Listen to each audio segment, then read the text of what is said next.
the opportunities that exist to accelerate growth and progress through various technologies. And I think all of us here are here to talk about the potential for that in healthcare. I'm Silvana Kadersina. I'm the founder and CEO of Brava Health. We are a global innovator here at the Forum, and really, really honored and excited to be here with a very esteemed group of panelists.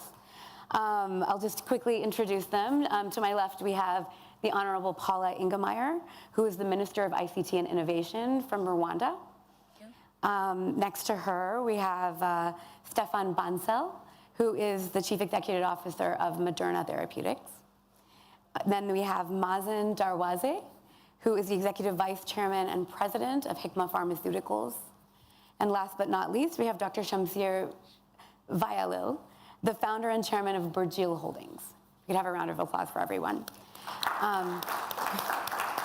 Just would like to remind everyone that this is an on-the-record discussion that's being live streamed, and would say that if you are going to be sharing anything from the session, to remember to hashtag #specialmeeting24. So just to kind of set the stage for us, I think, the digital transformation of healthcare presents an opportunistic paradigm shift for all of us, some of which we're all already living through. But we see an opportunity specifically to address some of the most pressing global challenges before us. We have rising healthcare costs. We have a shortfall in human capital requirements to the level of, I think, about 10 million healthcare workers by 2030. We have an increased burden of chronic disease facing all of our countries, and 4.5 billion people in our world who still lack equitable access to healthcare. We also are projecting by 2030 that $1.8 trillion of waste care healthcare spending is coming before us. So there's a lot of challenges to discuss today. I'd love to start with Dr. Shamsir. You are the founder of one of the leading healthcare systems in the region, and digital transformation has obviously become increasingly critical in the delivery of healthcare. Can you share with us some examples of how you've used technology, and specifically AI, to serve your patient populations? So thank you for having me, and it's always the last sessions which are very difficult to conduct. So let me say that we are living in a tech-enabled P4 age of healthcare: participatory, predictive, personalized, and preventive healthcare. So terms like LLM, conversational AI, generative AI, machine learning, Internet of Medical Things, these are all becoming very synonymous with whatever we do. And I think the only way to reduce wastage, to manage the efficiencies, by using more of AI. So we manage hospitals in very difficult zones. We have hospitals in Yemen.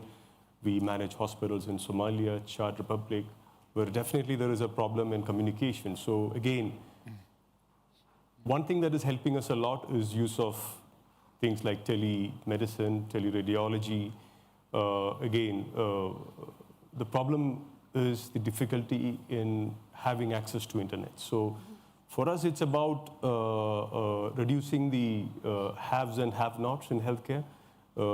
It's not what we face in GCC when we operate, but again, if you want to make healthcare democratized, especially we're going through a very difficult phase after COVID. Stefan can talk a lot about that, but again, with climate change, malnutrition on one side, the geopolitics on the other side, we are going through a very difficult supply chain, more protectional kind of healthcare. In all the countries that we operate, everyone wants to manufacture.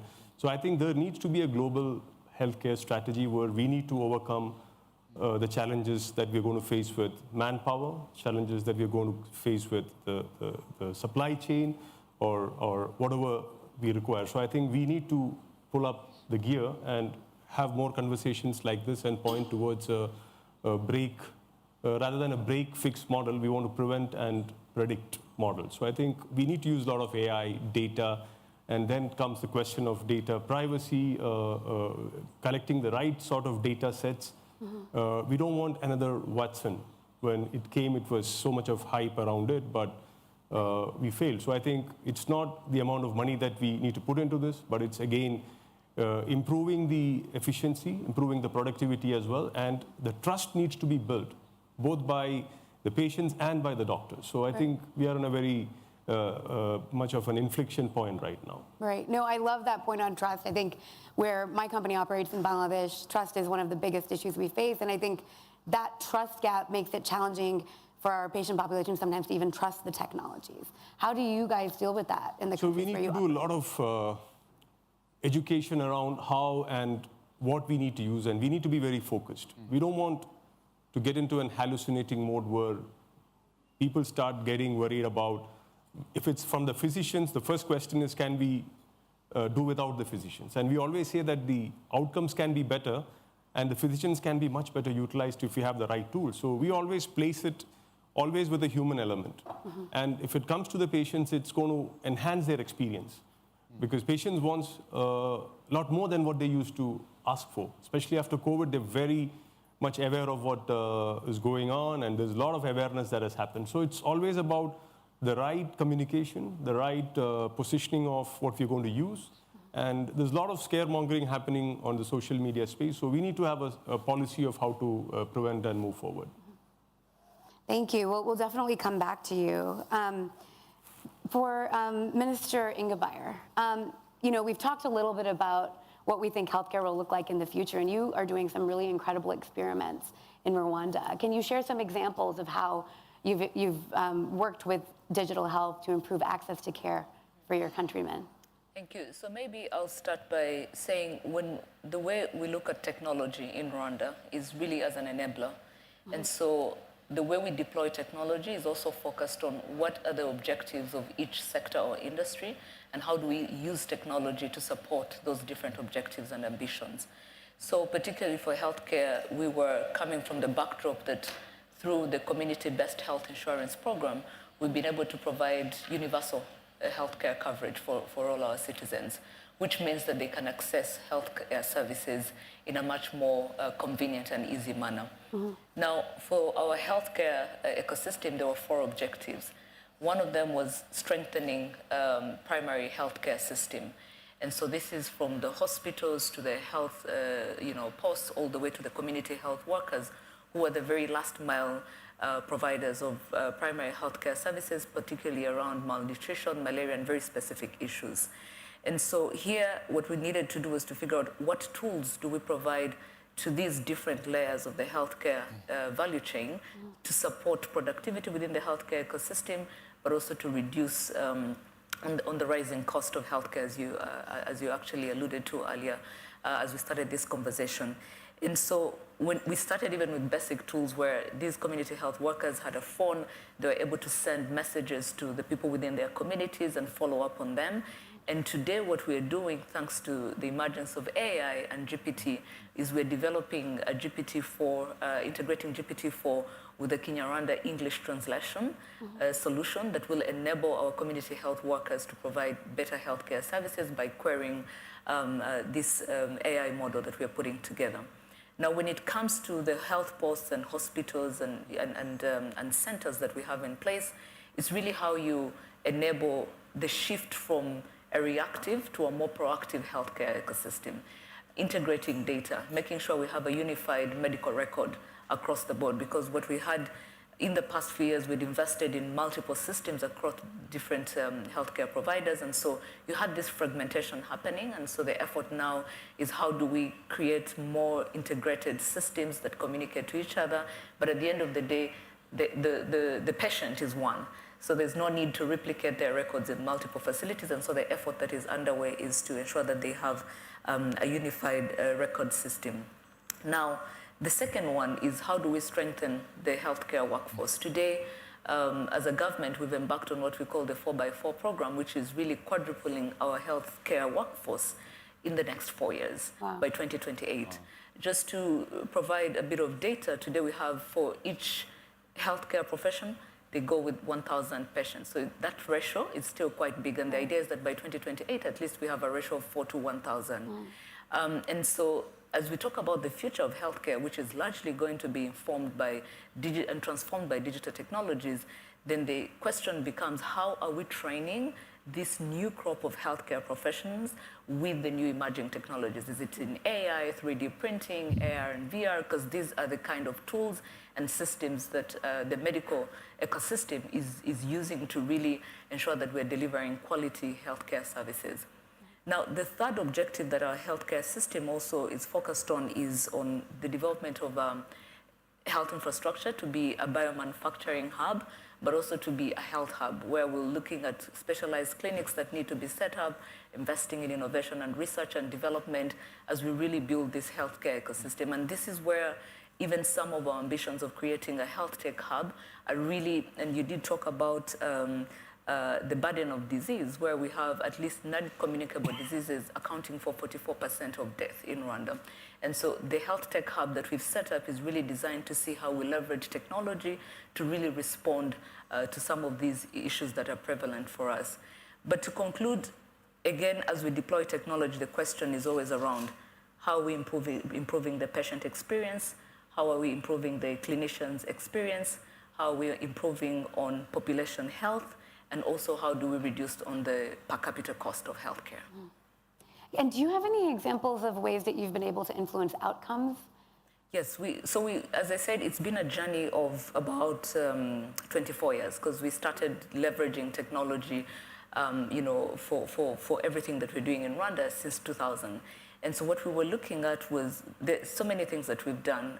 We've deployed some of the telemedicine facilities to really allow, because with few specialists in place, you also want to make sure that at least even some of these specialized services can reach the different parts of the country in a much more convenient way.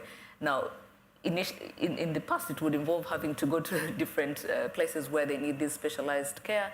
But now with telemedicine, it makes it easy, but it also contributes to skilling the entire healthcare workforce. Yesterday, we did talk about the examples where, so one of them is Zipline, where we've used drones to deliver emergency medical products, which, by the way, is also one of the priorities of our healthcare ecosystem, is how do we modernize emergency services by creating a much more coordinated platform on how we deliver and provide emergency services.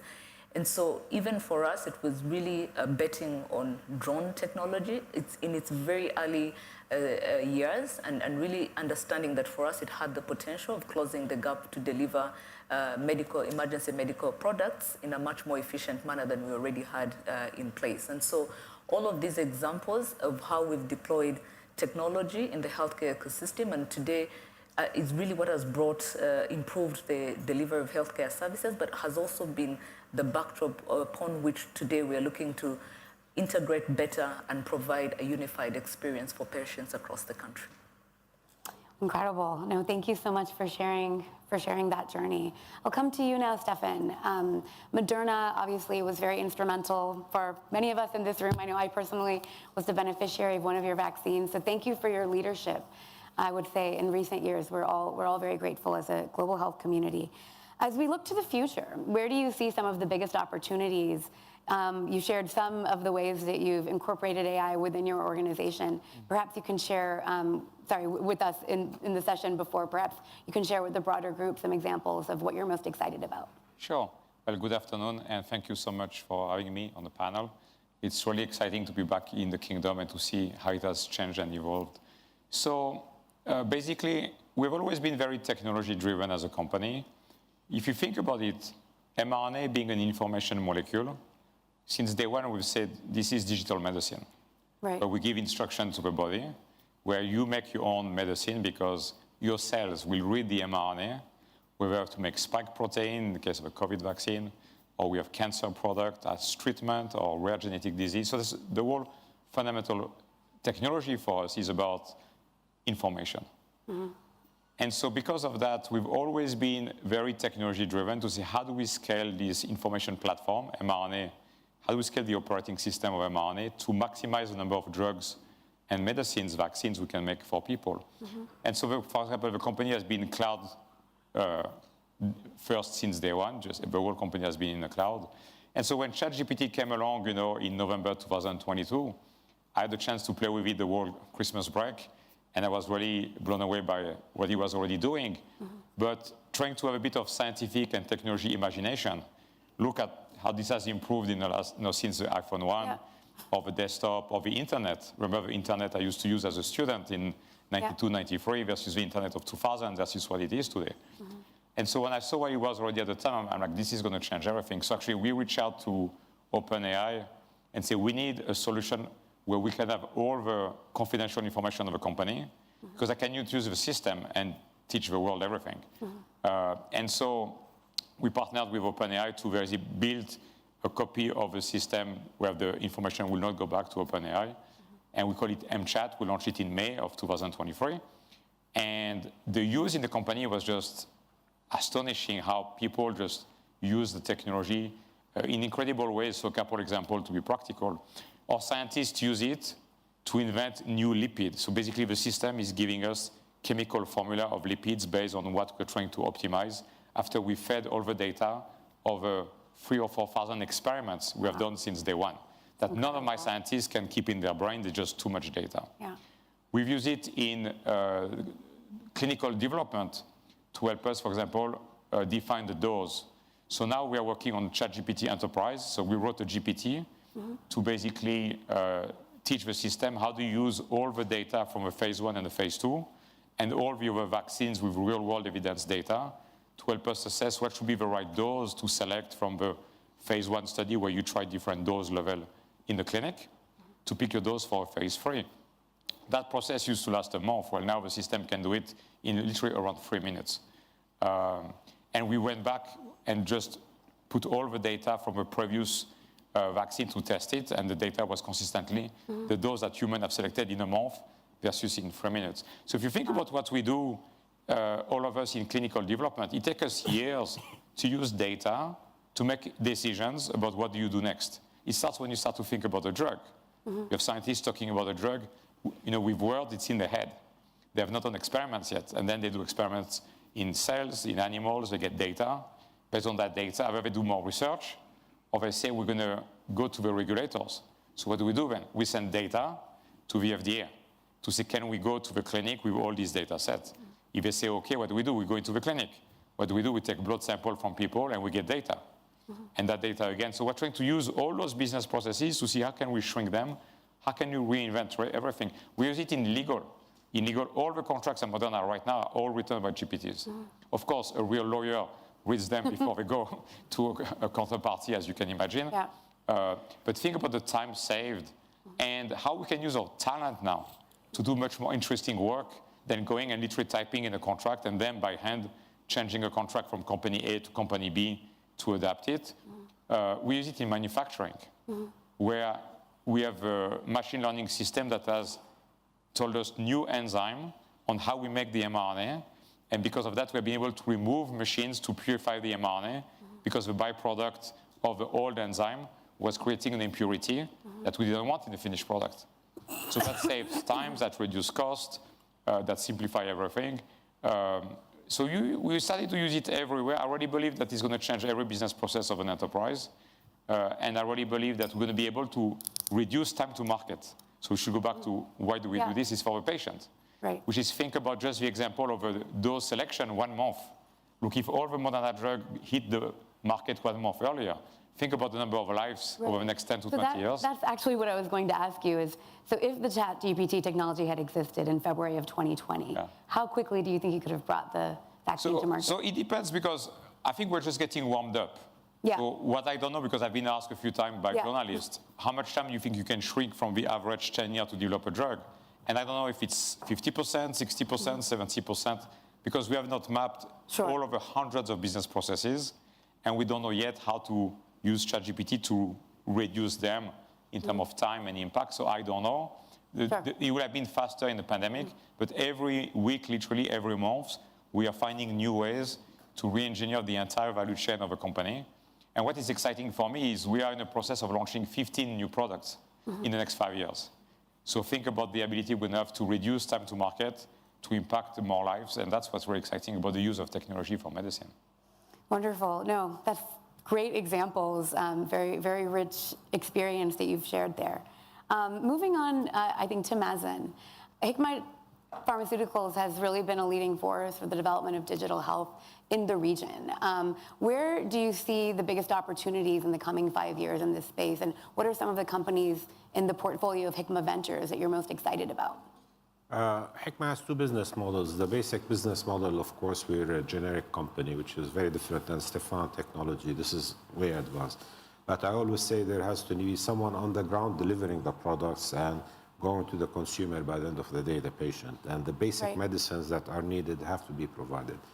Hikma works in a very fluid world, this part of the world, you know.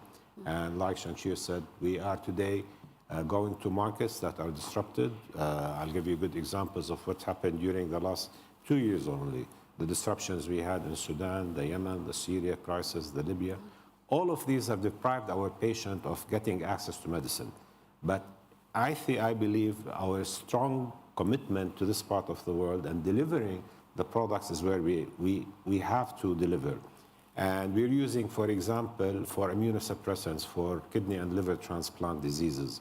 This is where you need to make sure that the cycle of the product gets there to the end consumer.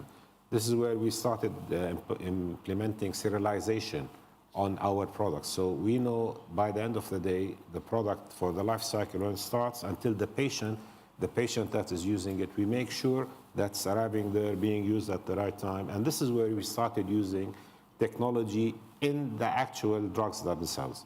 Now, this is the Hikma business model. Now, the other one I always say is that, unfortunately, in many parts of this world, they can't afford or they don't have the means of technology, whether it's the internet, it's the disruption, it's the supply chain. Right. All of these, you have to be inventive and creative of how you reach your consumer by the end of the day. Because the consumer, if he doesn't get the drug, that's it. So you need to make sure you get it there.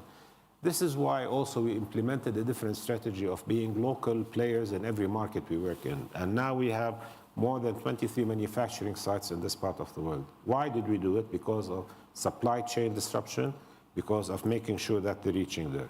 The other business model we use is to get the new technologies to implement into the Hikma existing model. This is where we made Hikma Ventures.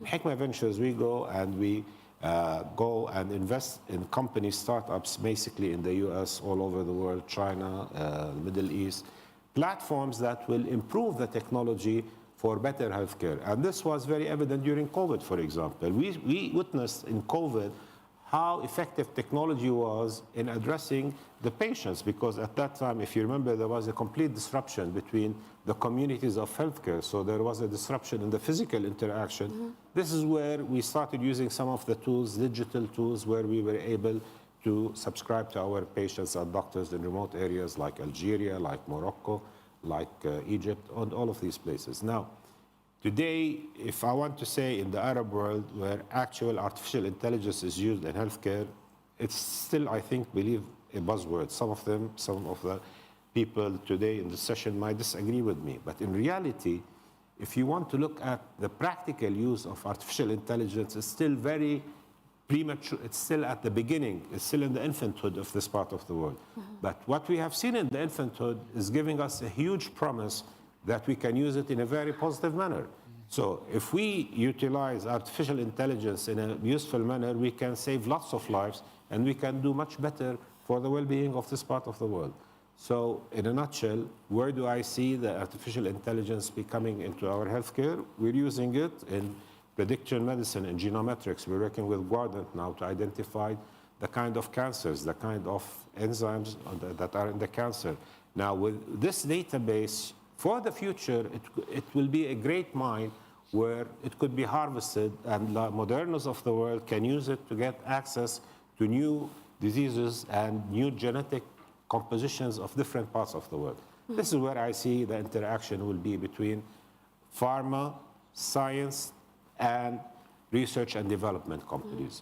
But remember, artificial intelligence, today you said a huge number, a couple of $1 billion. That's true, but it's going into the other direction more than direct healthcare. So if you look at direct healthcare, like the digital processes that we use for diabetes, today we're using it for Alzheimer's. They're testing new devices, things like this. This is where we will be heading for the future, but it still needs time. So I would be a little bit prudent about how we use artificial intelligence as we go forward. Thank you. I really appreciate that word of caution. I think in particular, we've heard some concerns around the challenges around accessibility, internet access for many of the populations in the countries where we are all operating. There's other concerns around the limitations of existing infrastructure. Across low and middle income countries, we're lacking in terms of the level of infrastructure that exists. I think speaking from Asia, in Asia alone, healthcare is underfunded every year at the level of $60 billion. And that's largely the need for investments in infrastructure. And there's a lot that we can do to leapfrog some of that. Suppose maybe even 50% of it can be leapfrogged with digital health. But how are we going to make sure we maintain the focus? Because there will be a limit to what we can achieve with digital health if we aren't also investing appropriately in infrastructure. Just one thing about the healthcare expenditure. Today in Saudi Arabia, the average healthcare expenditure per capita is around $800 to $900. Where in countries like Sudan and Egypt, it goes down to $12. Yeah. It goes down in Morocco or Algeria to $11. So in this part of the world, the healthcare prevalence and infrastructure is also varies from one place to another. Even neighbors, yeah.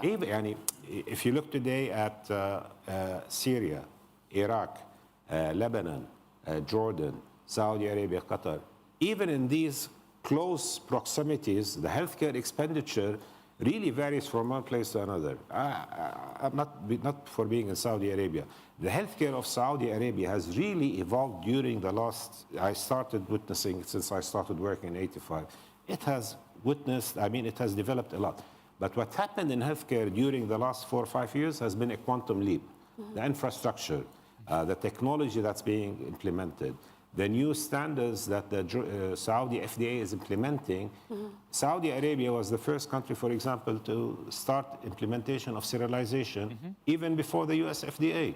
We started our manufacturing sites in Saudi Arabia before we started in the USA. So it varies from one country to another.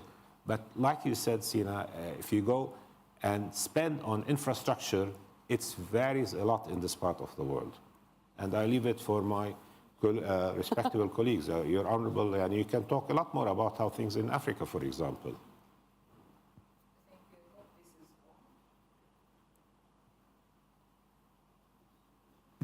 Yeah. Okay, thank you. And I think when you talk about infrastructure, I want to look. It's a multi-pronged, perspective. One. Let's talk about digital infrastructure, where when you even look at the statistics of the ITU, the most unconnected people are in the developing part of the world. Right. So even everything that I shared earlier in terms of the efforts that we're making in terms of driving the digital healthcare agenda has only been possible because of the investments in digital infrastructure that Rwanda was able to make by connecting almost every part of the country.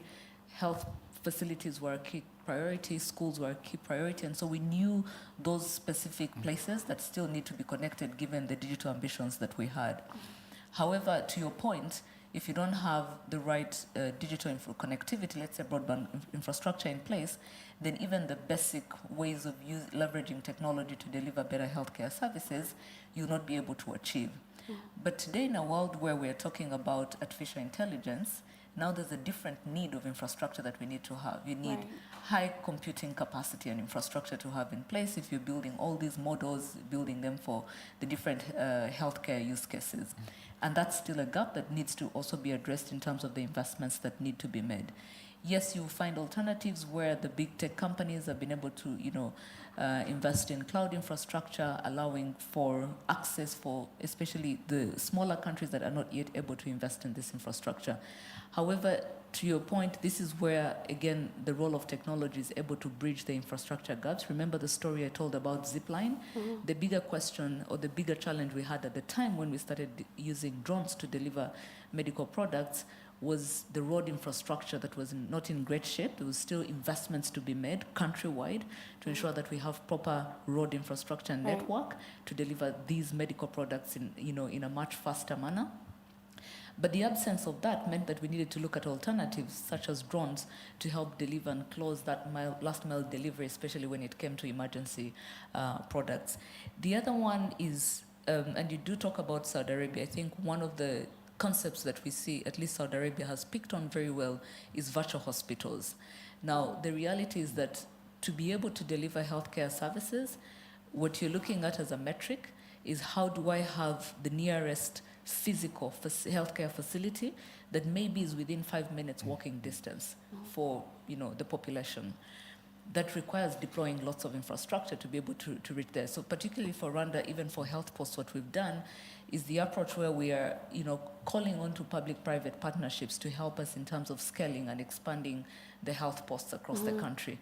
Because if we wait until government is going to build a health post that is within 5 minutes walking distance, it may take a couple of years, but there's an opportunity to create those kind of partnerships with NGOs, private players, and really thinking about both the financial sustainability of such health posts, especially around those communities that are going to need some of these services. But again, a great opportunity for technology, because if you're introducing telemedicine, you're introducing virtual hospitals.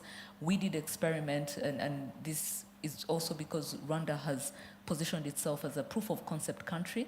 What we want to do is be able to test and try all these innovations that can help to close on the gaps that we have as a developing country, as a landlocked country.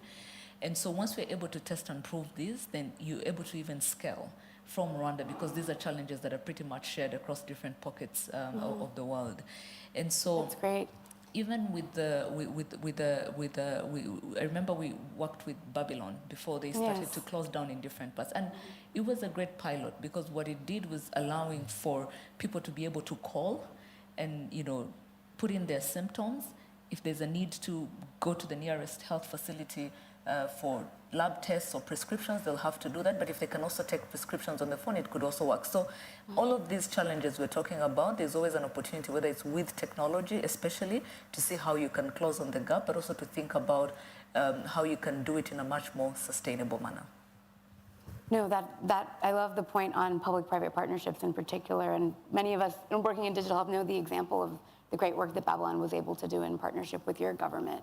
Would love to hear from the other panelists examples of your work in public with public institutions. Healthcare is always very risk averse. People don't want to take the big risk because lives are involved.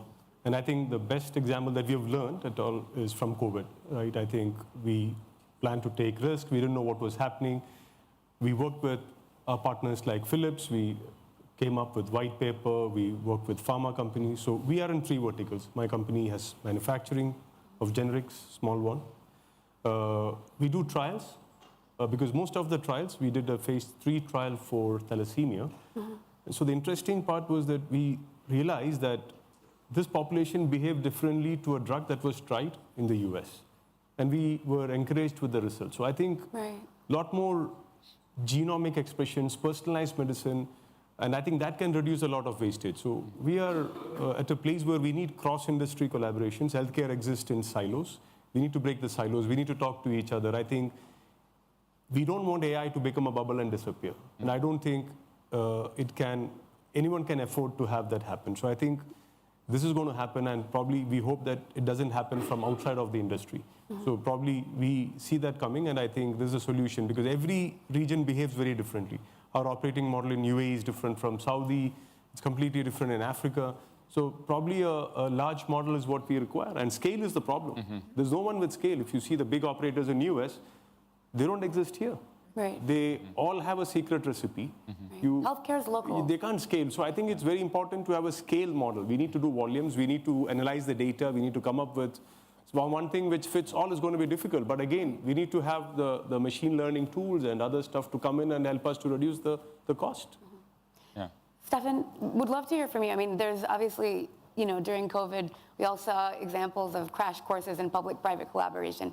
What have we learned from that? What have you been able to learn and carry forward in your work? Sure, I think we've learned that we have to work together, that nobody has all the expertise to really bring the solution to the patients. I think what we have to do more as a public-private partnership and across industry as well is to always obsess about the patient and then play the movie backward from how do we get a great outcome for the patient. That's exactly what COVID was about. You think about the partnership we had with the NIH in terms of clinical trial. They ran the first phase 1 because they could do that faster than we could as a private company. We didn't have any of manufacturing capacity, so we partnered with Lonza, in Switzerland, and Thermo Fisher and many other companies for filling. So always asking the question, how do we do 1 billion doses? And then say, okay, to do 1 billion doses, you need those things to happen. You cannot do it alone. But even in R&D today, if you look at it, for example, we're not stopping at COVID. If you think about cancer, I think cancer is the next big mountain that Moderna is going to have a big dent on. What we're doing is we're developing an individualized treatment. Because we know today cancer is always a disease of DNA. And so if I have skin cancer and you have skin cancer diagnosed the same day by the same doctor, Moderna will make a different chemical for you and for me. And so how do we do that? So we started by the patient. How do you do that? Well, we need to first sequence your tumor. So we partnered with companies able to do sequencing because we don't have that capability, to be able to collect tissue, to do the sequencing. And then we partner with Merck, MSD in this side of the world, to have access to Keytruda, which is an immunotherapy that we believe was important to combine with our technology to get the response we are now seeing, thankfully, in patients. And then how do you partner with hospital networks to start? And then how do you partner now that we are preparing the launch of a product? How do you partner with community hospital to really bring it to the masses? Right. Because the teaching hospital are a great place to partner in the early day when you do very kind of deep, fundamental, innovative science that nobody in the world has done before you. So you need to partner with those type of institutions. But then as you think about the scale up to bring the drug to the world is how do you bring and how do you package that technology in terms of easy software and things like that so that any nurses, any doctors can use the product without knowing the AI algorithm to pick the antigen on your cancer. We want somebody at MIT or Harvard Hospital to do that for the discovery and the development of a product. But then we need to make it available to any doctor, any nurse. And that's what we're building now. So it's really quite interesting to see the type of partnership you have to do to invent the drug, and then the type of partnership you have to do to bring the drug to the patient. Right. And those are both really important and require different playbooks. Right. Yeah. Please. Bringing the drug to the patient is very crucial. And once you're in different parts of the world, we work in the US and we work in Europe and the Middle East. The patient access in the US is very different than the one in this part of the world.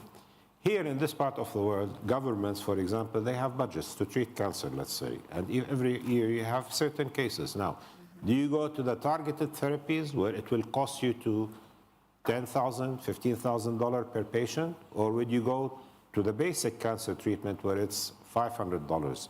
So this is where it comes a decision for governments in many parts of the world where to spend and what's the priority. Now, is my priority to give healthcare to 10,000 people or my priority to give healthcare for 100 people?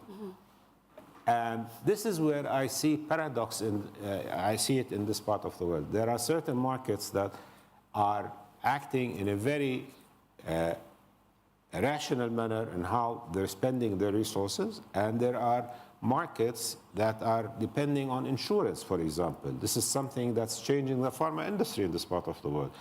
It's catching what happened in the US.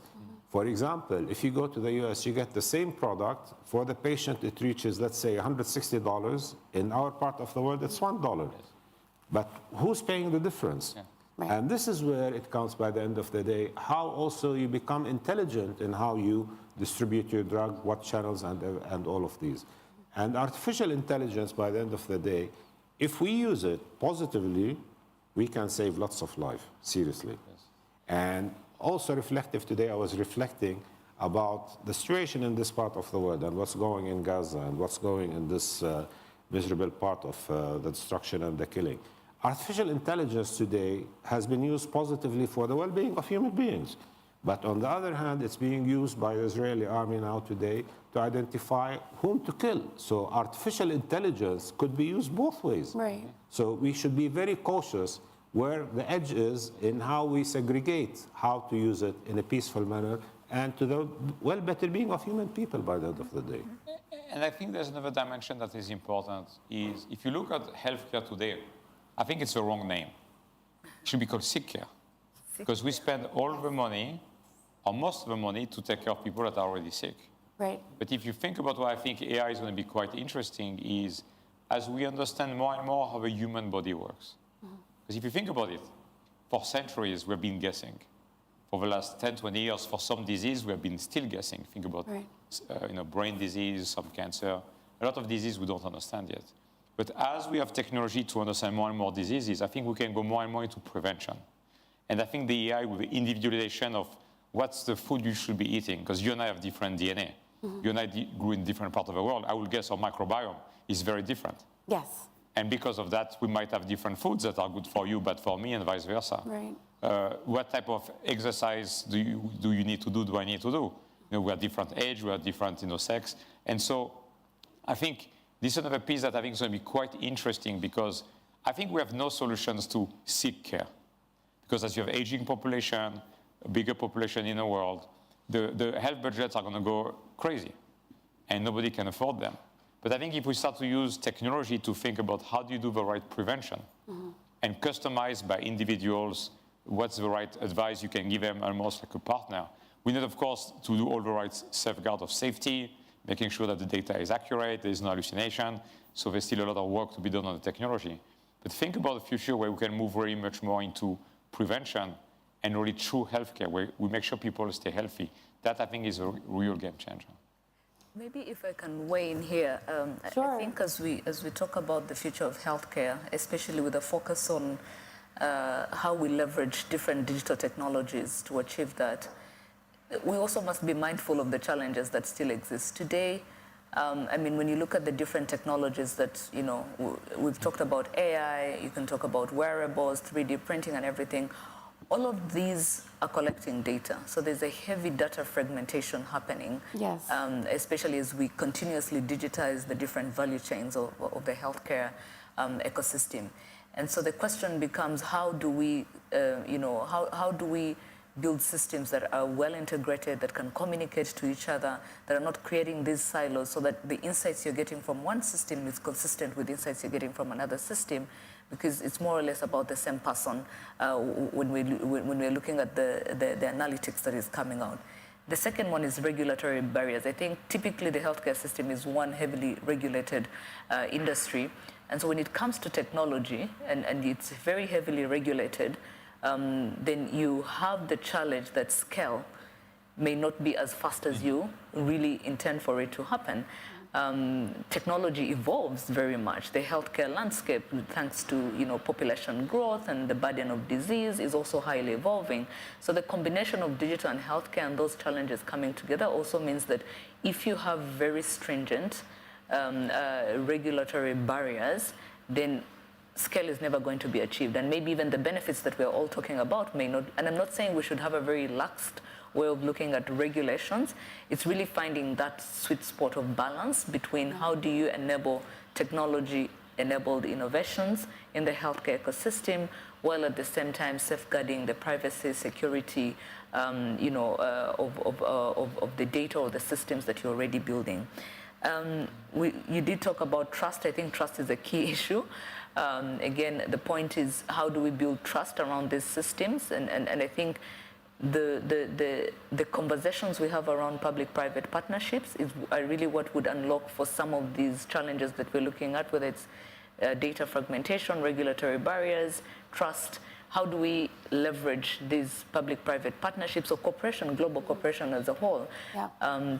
We are a member of DCO, which is based here in Saudi Arabia, and also many other global platforms, including the Forum, Smart Africa. What we see is there's a strong emphasis on cross-border data flows, which is very essential when it comes to healthcare services, when it comes to financial services. And so how do we unlock in a very focused manner this flow of data when it comes to healthcare? So there's still challenges, the opportunities are there, but if we don't figure out how to unlock for these challenges that maybe not any single player in the room could have answers for, but that require a conversation and action towards really unlocking. So I think we could stay here probably for hours and learn from each other. But I do want to allow at least one or two people to ask questions. I think we can go over by a couple minutes, if that's all right, Antonio. Okay, maybe just one question. No? Yeah, Okay, you're lucky. great. Well, any parting words that anyone would like to share? Maybe just we'll give each. For us, our goal Yeah. is to move the care back into the communities. So for the next 5 years, we have decided a product that we want to move. We focus more on day surgical, ambulatory surgeries. So we are using more robotics, more data, more remote monitoring, more home care. So I think that's a good way of putting people back into the community. That can reduce the wastage as well. I strongly believe that COVID has taught us a very hard lesson. And without proper partnerships between governments and before governments, between institutions and companies, the world is going to become more difficult because I think COVID is the beginning of what we're going to see. Yeah. So there has to be really deep partnerships between the integrated partners or the integrated, I would say, assembly players and how to cope with what's going to go on. This is my thought. Well, I think it's an exciting time for healthcare because on the one hand, every day we are discovering more about how the human body works, enabling new discovery, new science to help people. And I think we are a few years away to be able to understand most of disease. It will take us longer to find the solutions. But I think understanding how the human body works is very, very close. And that's going to be a game changer in the history of humanity on the planet. And if you think about technology, look at the last 35 years. You know, think about where we'll be today healthcare-wise. If there's been no computer, no laptop, no desktop, no internet, no mobile devices, it would be, you know, very different. A lot of people would have lost their lives or have a very, very bad health outcome. So I'm very optimistic about AI. I think, like always, we have to be very careful about the side effects. Nothing is perfect in life, as you say. Every technology that man has developed since the cave ages has had good things and bad things with it. So it's down to us and the leadership who will all apply to make sure the technology is mostly used for good and that it can help improve many more lives.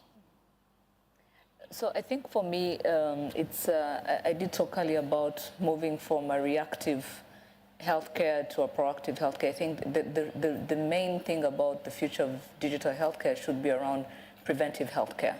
And I know some people may not agree, it takes out so many businesses, but at least that's as you talk about technology for good, that's what it's meant to be. Right. Like how do we go to preventive healthcare? And we talk about the potential of precision medicine, personalized medicine, how does that look like? And these are opportunities that I'm very optimistic about and really looking forward to what the future holds. No, thank you. One question Yes. for Stefan. When will we have a prophylactic vaccine for everything? Will we see that in life one day? I don't know.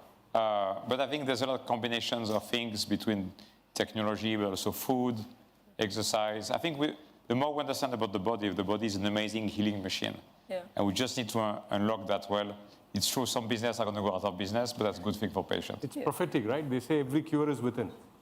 We have to search for it. So probably it's Stefan can do it. I think, you know, we've all learned a lot. Thank you for sharing your perspectives with us. I think we're all very optimistic, but I do think the note of caution is very healthy. And under the leadership of all of you, I think I have a lot of hope that we'll be able to face the challenges. Thank you. Thank you. Thank you. Thank you.